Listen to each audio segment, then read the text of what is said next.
Obi Wan Episodes 1 and 2 dropped on Disney Plus. Man, these were fantastic episodes.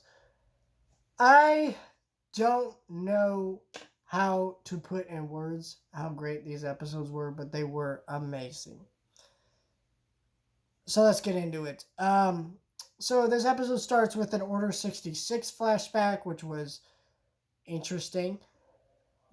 It's an awkward flashback in this episode because it's clearly going to tie into the rest of the season somehow, but it isn't clear how yet, and so it's just a random flashback. So, all right. Then we get to see our Inquisitors, and they're here, and they're doing their shit, catching Jedis, and this Jedi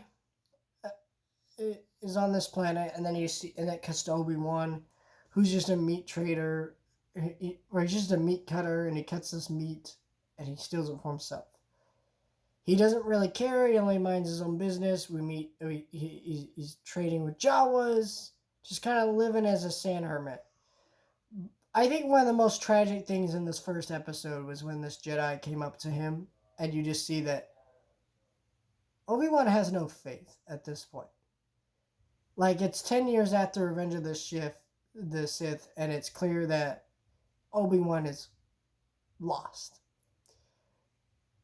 Which is great to see, because Obi-Wan has always felt like this character that is untouchable and can't be lost, but he's lost. And he's hurting, and he doesn't know where to go, what to do with himself. Very unfortunate. Yeah, but it was sad and very emotional. So I really like that.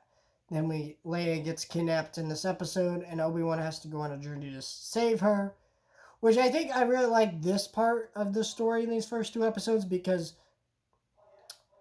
it makes sense that why in A New Hope Leia would call for Obi-Wan Kenobi for help.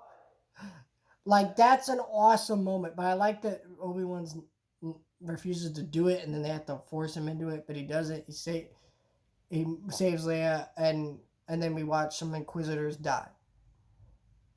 This, she's hunting her. And it's really, you get this character crazy bitch who's hunting after Obi-Wan. That's interesting. What I really don't like in this episode is one of the Inquisitors gets stabbed to death, the one from Rebels. And it's doesn't make sense, because he died in Rebels. And this is set before Rebels. So how did he die here, right? So it's clear he's not dead, but if he's not dead, then what is the point of this him getting fucking stabbed? It's just so stupid and dumb. I don't know, but I'm interested to see where the rest of the season goes. But this was incredible. This is better than all the episodes in The Mandalorian. Even though I love The Mandalorian significantly more than this. And I'm excited to see what happens next with this. Ewan McGregor's performance, everyone's performance in this episode was amazing. It felt like what the prequels should have felt like very much like the original Star Wars movies, but also setting it in an older time period. And the prequels never felt like that, and this really does, and that's what's beautiful about it. I really like these episodes. Incredible work.